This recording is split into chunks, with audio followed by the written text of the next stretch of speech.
As Christina told you, I come from the University St. Cyril and Methodius in Skopje. I teach at the Political Science Department at the Faculty of Law. And currently I'm also working on the refugee law clinic, which doesn't deal only with refugee law, but also asylum, migrations in general, and so forth. That's why I choose to speak about conflict-related issues to ecology and more precisely about the Kosovo refugee crisis. Okay, so I don't know how much you know, but Macedonia, or North Macedonia, as it's been called since last year, is a small landlocked country situated in the central part of the Balkan Peninsula and bounded by north by Serbia and Kosovo. To the east to Bulgaria, to the west to Albania, and to the south to Greece.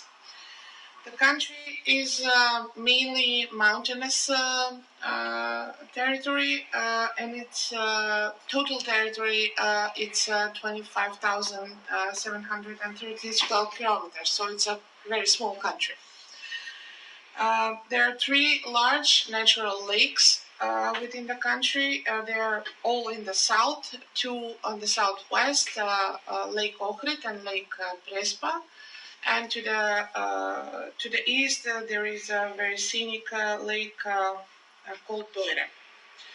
As a constituent republic of the former Socialist Federal Republic of Yugoslavia, the economy of what is now North Macedonia has been part to what was called central planning economy, which lasted from the period after the Second World War until the 1990s. What has been a largely agrarian economy prior to the Second World War, after the Social Federative Republic of Yugoslavia was created, experienced dramatic industrial growth and dramatic urbanization. State-owned industries consumed raw materials and exploited energy sources at great expense to the nation's environment and natural resources, and with little or no effective regulation at that point. Forests were cleared, pollutants were emitted into the air, soil and water, and waste was dumped into nearby water bodies or into open land. In some short-term economic growth took precedence over environmental management and long-term sustainable development. In 1991 and 1992, several of the Yugoslav republics have declared independence. One of them was Republic of Macedonia, is the third country to do so. First were Croatia, then Slovenia, and then Macedonia. And it resulted also not just in the devolution of the country from Yugoslavia, but also in the devolution of the common market, which was aggravated by the economic conditions of the region as well, but also due to the fact that the industries that began to reduce the output lowered the environmental stress to some extent. Just to give you a closer look out on what was happening, in former Yugoslavia, Macedonia was the highest agrarian country. Slovenia was the most urban and most industrially developed. And there is a saying, I don't know how many of you understand Serbian or Croatian, which was a former official language of that country. It was said, što južnije, to tužnije, meaning the south, as you go, it becomes more sadder in terms of economy. So the highly developed countries were most Slovenia, Croatia, Serbia, of course, because Belgrade, the capital, was there. And the rest of us, and mainly Macedonia, we were producing either agrarian outputs or something related to agriculture. I don't know, tomato, ketchup, and so forth and so forth. In North Macedonia, as in all the other neighboring countries, the basic highly polluting industrial processes did not alter measurably, and even fewer resources were available for investment in environmental controls at that time. The growing urbanization reduced the air quality, increased the pressure on our water supplies, and further exacerbated the waste treatment and disposal problems. During the later part of the 1990s, the national economy grew at a very modest but steady pace, and growth continued to the first half of the 2000s as well. Prices have remained relatively stable, and in some sectors they were also stable, although much higher, such as fuel, energy, and so forth. The unemployment rates were also very high, and the peak was reached in 1997, when we had 36% of unemployment, and now I think it's 23 or 24. I'm not sure. Please bear in mind that when I'm telling you numbers, most of them are an approximation, because we haven't had census since 2002. So all of these numbers are just an approximation from some research or from approximation done by the state bodies. So we're talking about a country which has roughly about 2.1 million in population, out of which about 65% are ethnic Macedonians, about 24% are ethnic Albanians, and the rest are a huge mix, because we are a multi-ethnic country. So there are, in addition to the Macedonian and the Albanians, there are also Turks, Vlachs, Serbian, Croat, Bosniaks, and Roma, and so forth. Related to religion, about 65% are Orthodox, about 35, I believe, are Muslim, and there are also other religions represented.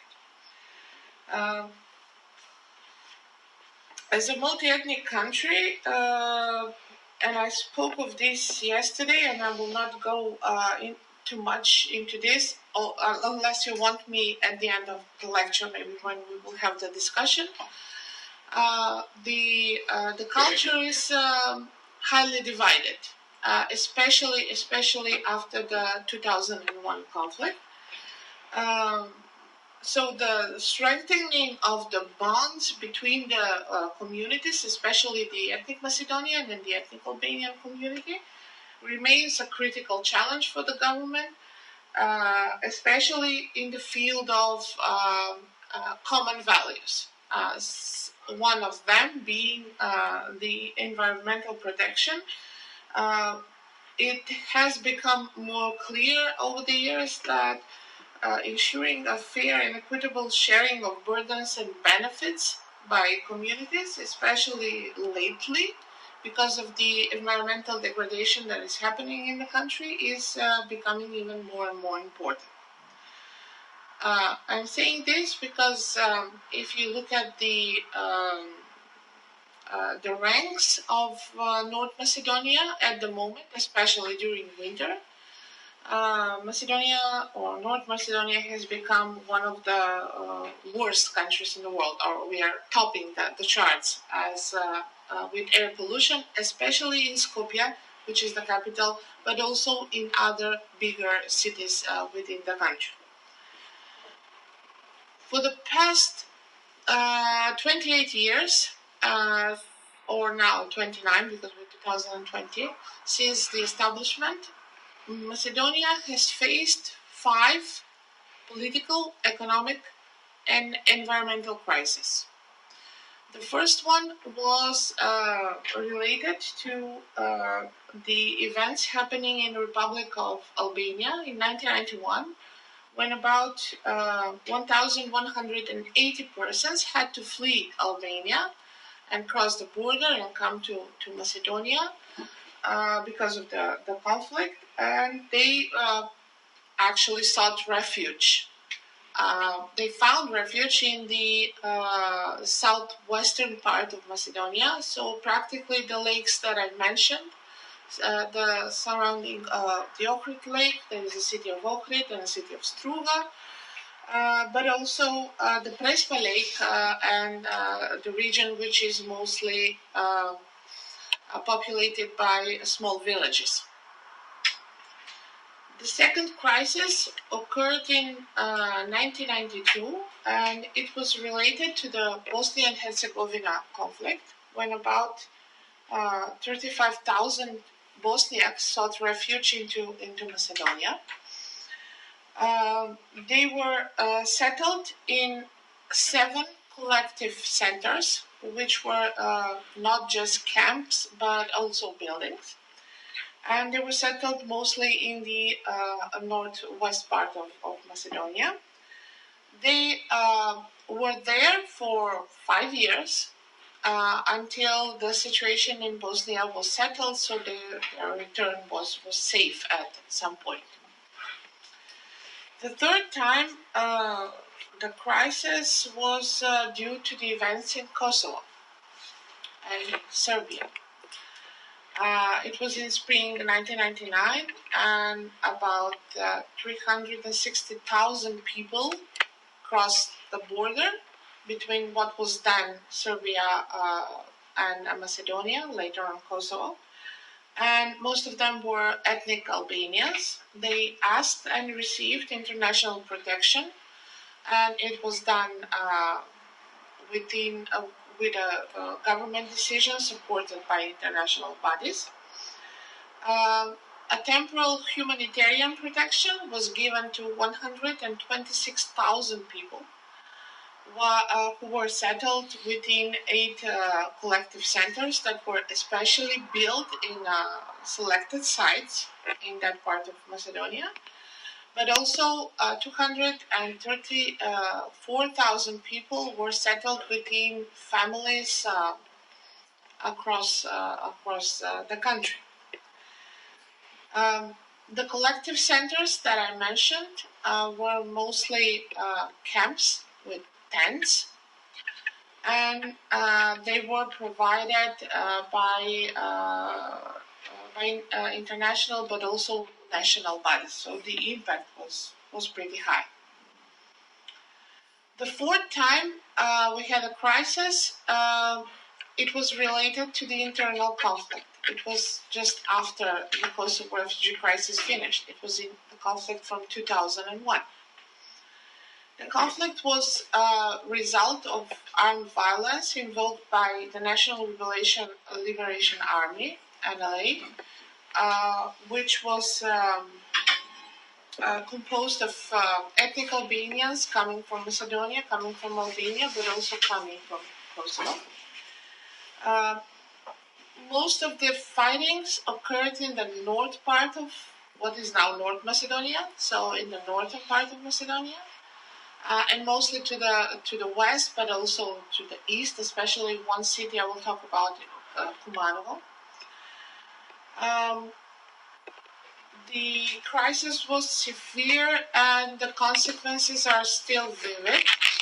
Some 170,000 people were internally displaced during the months of the conflict, which lasted only several months.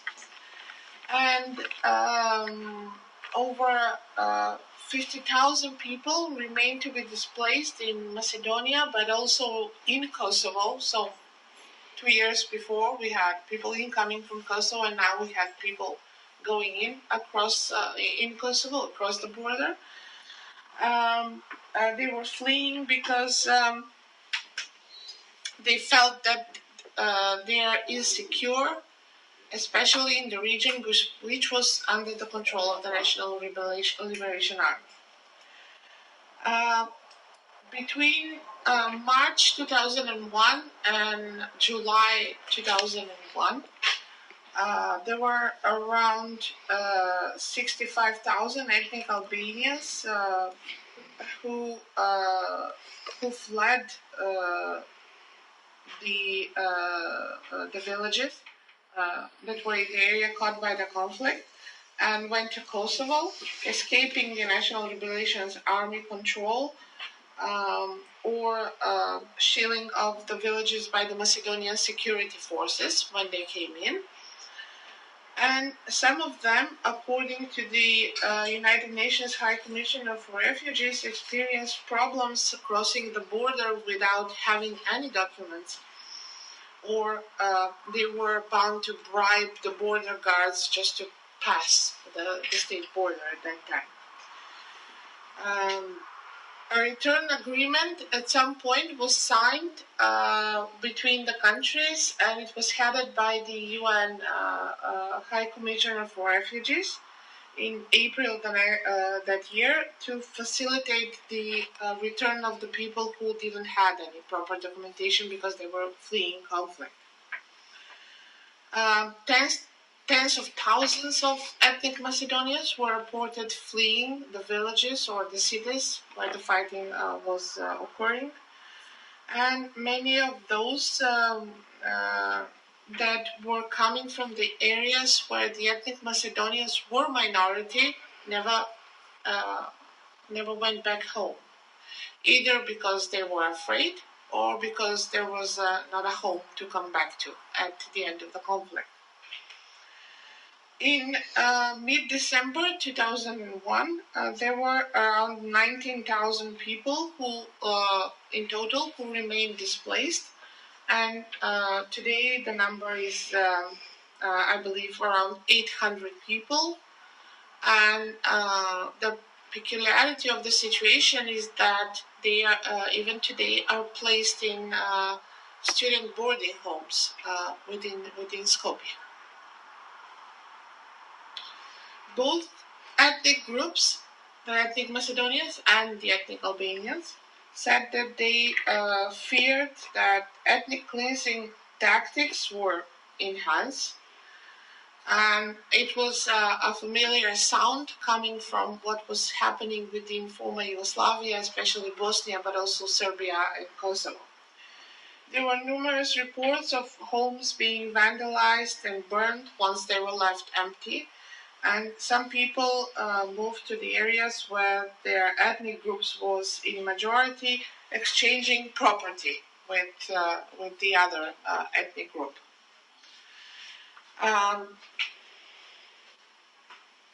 The homes of those people were either, of those people who could not return, were either destroyed within the conflict or afterwards, because some 10 years afterwards there were still homes that were being destroyed in ethnically clean villages, especially where the ethnic Albanians are a majority.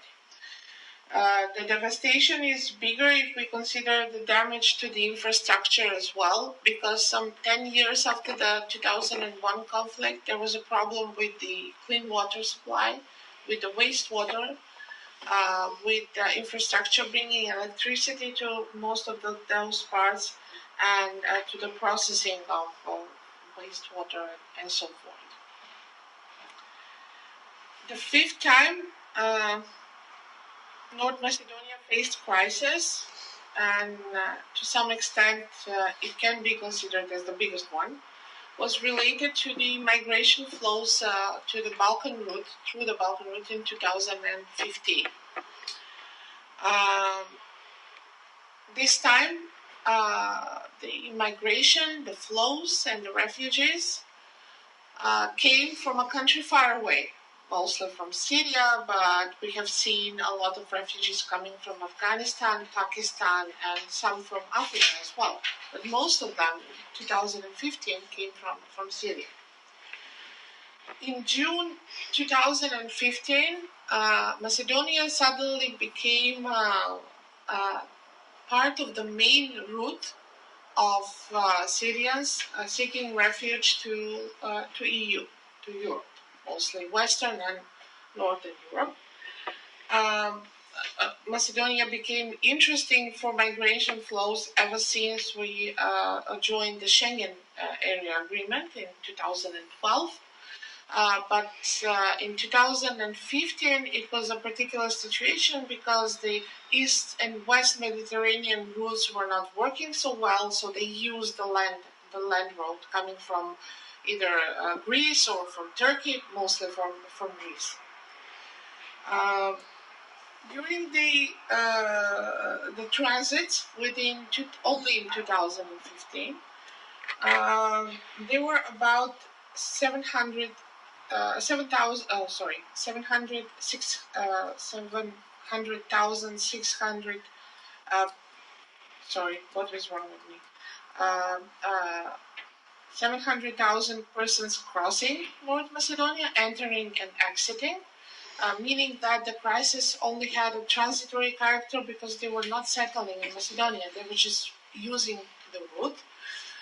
Bear in mind that when they entered Greece, they were actually entering EU. So then when they were coming to Macedonia, they were exiting EU, and then they were seeking refuge furthermore, either to Hungary until they built the wall later on, and now the Balkan route has changed its path to through Bosnia to Hrvatska, to Croatia actually, and furthermore to Slovenia and Austria and so forth. The main part of the route was the Greek-Macedonian border, and the end of that Balkan route was the Hungarian and Serbian and Hungarian border. And some of them used also the Serbian and Romanian border and the Bulgarian and Romanian border, wanting to enter EU that way. In 2018 and 2019, the approximation is done for 2019. The main migratory route has changed its path. So suddenly they are not entering so much Macedonia, but entering Albania, Montenegro, Bosnia and Herzegovina. So it's called a parallel Balkan route being developed. So as you can see, all in all, having in mind all of those 5 crises that North Macedonia faced,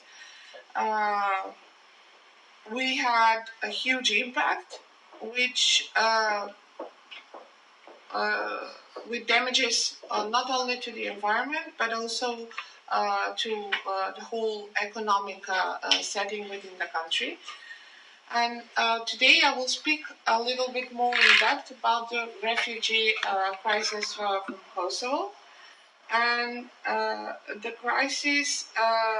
crisis is the only one, by the way, that has been researched and studied by international and domestic institutes. So there is actually data that we can use. Well, anyway, thanks to the international community and the UN in particular.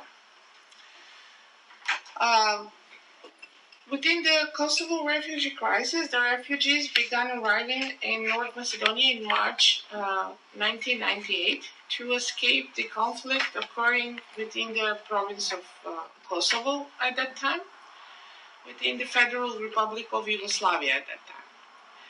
By the end of the year, there were some 3,000 people who crossed the border and arrived in North Macedonia.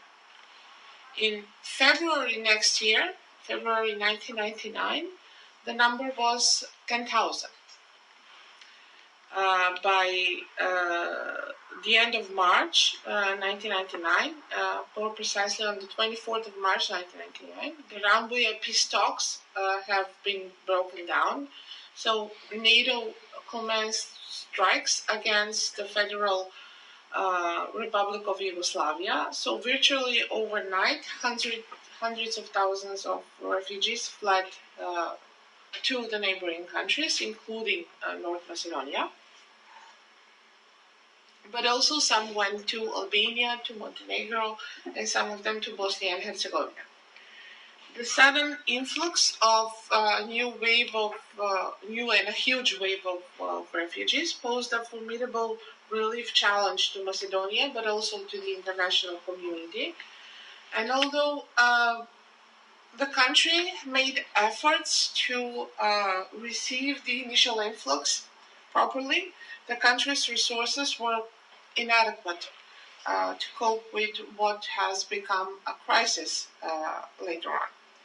In addition to a large scale of logistical challenges, there were concerns about the fact that all of those who were fleeing were actually ethnic Albanians, and that may cause some destabilization of the country, which was already in a pre-crisis stage, bearing in mind that a year or two later we had our own conflict. As a result, all of the decisions concerning the refugee accommodation were made by the Office of the President of the Republic, the Office of the Prime Minister, the Minister of Interior, and the Minister of Urban Planning and Construction. Absent from the process were representatives of environmental authorities of any kind in North Macedonia, the NGO sector, the non-governmental organizations, the intergovernmental organizations, and municipal authorities as well. The government chose to accommodate all of those refugees, firstly within host families, but when the number became much bigger, they decided to create camps with tents and some collective centers surrounding some buildings that were not used by the government.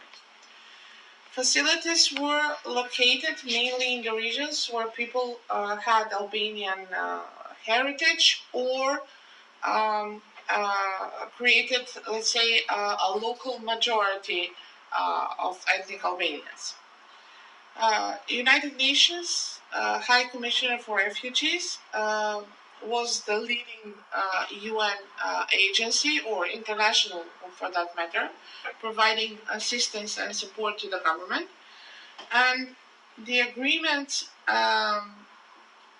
with the key ministries, the international donor organizations, and the municipalities, the NGO sector, but also the NATO forces that entered the country, facilitated some sort of a initial refugee protection and care. The population of refugees who sought international protection in North Macedonia peaked in June 1999, at which time the humanitarian aid has extended to 160,000 persons or refugees. And according to the United Nations High Commissioner for Refugees, approximately 57% of those have stayed within host families, 42 lived in 8 tented camps, and less than 1% were housed in collective centers. An additional 92,000 people were airlifted to 29 host countries, mostly EU states, and 1,300 persons were transferred to camps that existed previously in Albania due to the crisis. On June 3rd, 1999, after more than 2 months of intensive airstrikes and bombardment, the former Republic of Yugoslavia, the Federal Republic of Yugoslavia, former now, agreed to an international peace plan and to withdraw its military forces from the province of Kosovo. And on June the 10th, 1999, following further negotiations, NATO suspended its military operations in Serbia, and the United Nations Security Council has adopted the famous resolution 1244, followed by the Kosovo peace plan. With the Kosovo conflict ending, some of the refugees began returning home. And in the context of the conflict, the provision of refugee relief was, of course, first and foremost priority, not just by of the international, but also international community. In the wake of the refugee influxes, however, it is worthwhile to mention the impact on the environment and to understand some of the lessons that derived out of it. And most of them have to do with the burden which is still lasting on the infrastructure and the environmental management of it. So, related to solid waste, subsequent to the significant refugee influx, vast quantities of solid waste were inevitably produced, with excessive packaging of food aid and other basic goods being prepared for the principal cause. The successful management and the disposal of such waste depended largely on the waste management infrastructure which already existed in Macedonia at that time as a host country. But during the crisis, solid waste generated by refugees was managed in several different ways. For refugee camps, the solid waste was collected and transported to Drisla landfills, which is just on the outskirts of the capital, Skopje. And according to the public enterprise that manages this landfill, the camps produced a total of 29,000 cubic meters of solid waste, representing an average of 215 cubic meters of solid waste per day. In contrast, the residents of Skopje, the capital, and Tetovo, which is one of the biggest cities in Macedonia, produced an average of 1,000 cubic meters of solid waste per day. So, on average, the refugee camps increased the daily solid waste load to Drisla landfill, which is one of its kind, by approximately 22%. In the cases of refugees having been sheltered into host families and collective centers, the solid waste was managed by the municipal authorities with no special care. No special procedures were used to accommodate the additional volume of waste, especially near the city of Skopje and the city of Tetovo, which is on the northwest, and the region which was mostly impacted by the influx. In other regions, the solid waste, the disposal of the solid waste would have occurred either in illegal or unmanaged sites, reflecting an inadequate solid waste management infrastructure of the country as a whole at the time. And statistics concerning the solid waste management generated by the refugees accommodated in host families and illegal waste dumps, especially in the region of Bojane, where one of the camps was situated, are not available for any analysis. However, if the volume of waste was in line with what was produced within the camps where the refugees were settled, then some 40,000 cubic meters of waste have been generated. Related to the water supply,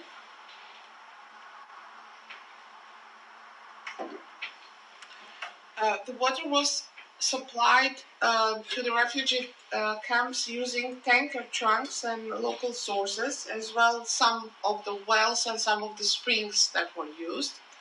The peak of the refugee crisis coincided with high daily temperatures within the summer. and that increased the water demand highly, but also the pressure on the water supply systems was additionally challenged. So in some cases, this led to shortages of water. And despite the periodic problems that had the water of acceptable quality and quantity have been supplied to the refugee population without long-term impacts. In the years after, serious concern has been raised about the potential impacts on the Rasce Spring, which is the main source of water for the capital, for Skopje. And these springs yields an average of 6,000 liters of water per second, nearly half of which is used by the capital, more than 500,000 inhabitants at the moment. The government did not include environmental criteria during the selection of refugee camp sites. So as a result, 5 of the camps that were located within the protection zones established around the Rasce spring had to safeguard water quality and quantity. Bojane and Raduša camps, on the other hand, were located in protection zone 1, while Neprošteno, Senokos, Čegrane camps were located in the so-called protection zone 2, which is less strict protection zone. The aim has been to provide the camps with ready access to potable water, and despite the sensitive locations of most of these camps, inadequate measures were taken to minimize the risk of groundwater contamination from the wastewaters. So, soak-away pits, latrines, were initially used in Bojane, Senokos, and Raduša. And although these pits were eventually replaced by seal tanks, this did not occur until some 2 weeks after the peak of the refugee population influx was noticed. The managing of the wastewater was done by employing 2 systems within the country. At the outset of the refugee influx, the camps of Bojane, Raduša, Senokos, Stenkovec 1 and Stenkovec 2 relied on soak-away pit latrines, while the camps in Neprošteno and Čegrane used sealed metal tanks. These tanks were frequently emptied at the Drisla landfill, which I mentioned, and by the enterprise managing the Drisla landfill, and transported to Struga, which is, as I mentioned, one of the cities at Ohrid Lake. Because in Struga there is a water treatment factory situated. The rising concerns over the potential of groundwater contamination within the region of Rasce by employing these soak-away pits led to their replacement by metal tanks. However, this was also done very, very late. And these tanks were also emptied by the Drisla public enterprise, and the waste was transported to Struga. Strangely enough, this enterprise reported that a total of 6,639 cubic meters of wastewater was collected from the refugee camps, but only 2,002 cubic meters was deployed to the Struga wastewater facility and treated. So the fate of missing over 4,000 cubic meters of wastewater is still unknown, and some even speculate that it was just left there near the lake itself.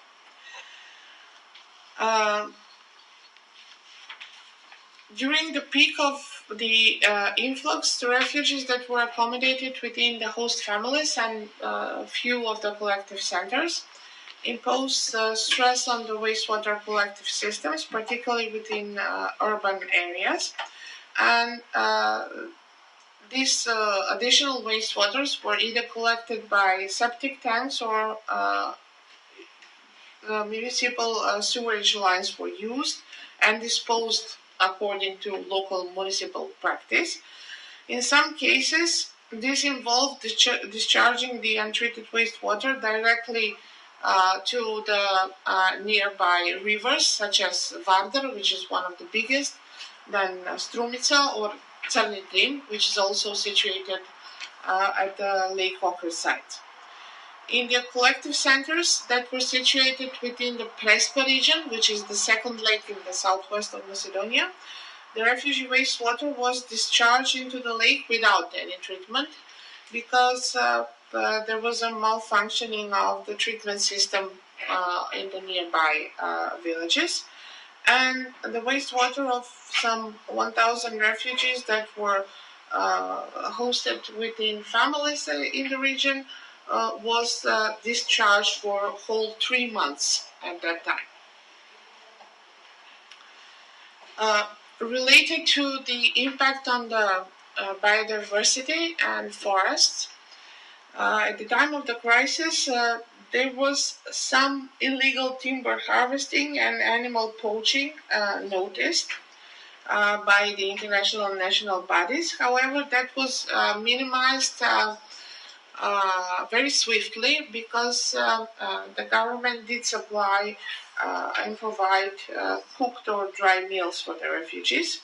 There were some small incidents related to hunting and related to tree felling within the campsites of Chegrane, Stenkovec 1 and Stenkovec 2, but the management of those two camps had provided some hot and dry meals for them swiftly. So as a result, there were no long-term effects noticed, and the damage to the biodiversity and the forest has not been noticed as a special environmental concern for the country. Related to the impact on the agriculture, which is probably one of the worst impacts we have had, when the campsites selection was being done by the national bodies and the respected authorities from the ministries, what was preferred is to choose flat and well drained locations. So the ideal location would be, of course, agricultural land. And in Macedonia, the camps of Blace, which still exists today, especially after the migration flows in 2015, but also the camp in Raduša, were located on land that was recently used for agricultural functions. And although these sites have been cleaned by the UN, especially by some of projects that were implemented by the United Nations High Commissioner for Refugees, the gravel still covers much of the land, and the future use of it for agricultural purposes is almost impossible. The rehabilitation of the Blace camp, which is one of the biggest, totaling 3 hectares at that time, has not been adequately addressed, and there was some need, and some projects were developed but never implemented for rehabilitation of the agricultural land used for the Chegrane refugee camp, which housed which was housing tents on about 52 hectares of land. So the Kosovo crisis, the Kosovo refugee crisis, was enormous bearing in mind the preparedness of the country to respond to an influx of that kind, the capability of the state institutions to cope with the challenge, and the fact there were just too many people coming to the country, which is just too small. The biggest collective center and campsite was Tenkovec, which housed 96,000 people. And the temporal humanitarian protection lasted until the 22nd of September 2002. So some 4 years after the beginning, or 5 years after the beginning of the initial influx. Although the number of the refugees has decreased even by the end of 2000, there were about 5,500 refugees left in Macedonia. So, do I have, how much time do I have? Not more than 5 minutes. Okay. So, allow me, beyond this, to say just a few words on the environmental issues that we are coping at the moment. So, Macedonia, North Macedonia, has environmental problems typical to the region, including air and water pollution, especially around Skopje, the capital. And we are also facing the problem with the disappearing forests all over the country. The particular concern we are facing at the moment is the air pollution, which is mostly coming from metallurgical plants. And the major polluters of the surface and the groundwaters are households, but also industrial sewerage systems, while in some agricultural areas within the country, the polluters are livestock waste from the farms and the farming industry, mostly coming from the milk and meat industry, the slaughterhouses, and so forth. Strangely enough, even today, the waters are directly discharged without any treatment. So zinc, lead, and cadmium are recorded each year in the Varda River, which is the biggest river in the country. And cadmium was found in several other rivers to concentrations high above the normal concentrations, as well as phosphorus and nitrate. Chemical industry, the leather production, the food production, and metallurgical industry are all severe polluters to the water. Among them, most dangerous being one copper mine and a metal resurfacing factory. Existing data on air pollution and gas emissions are incoherent and fragmented. However, due to the decline of the industrial production, which I mentioned at the beginning of the lecture from the 1990s, when former Yugoslavia was dissoluted, the emission of the pollutants has decreased by 50%. And has not risen significantly after that. So industry is nevertheless the major air polluter in the country, with significant environmental pressure originating from the metallurgical sector, which is one of the most powerful ones. The thermal power plants provide about 80% of our energy demands, and the rest of it is being provided by the hydroelectric plants production.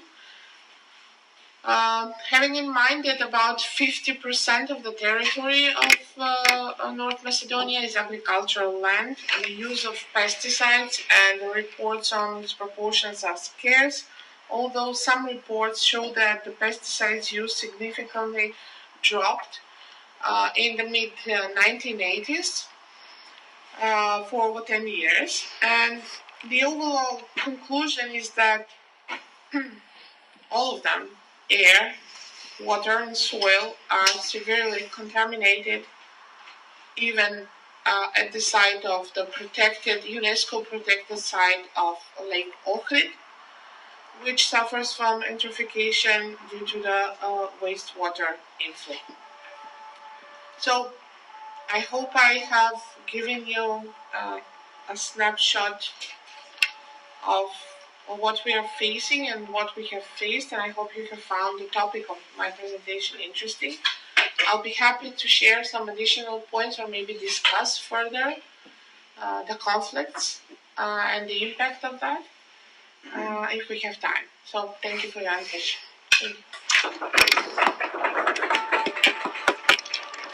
Thank you for your talk. And before we enter a discussion, take a couple of minutes, turn to your neighbor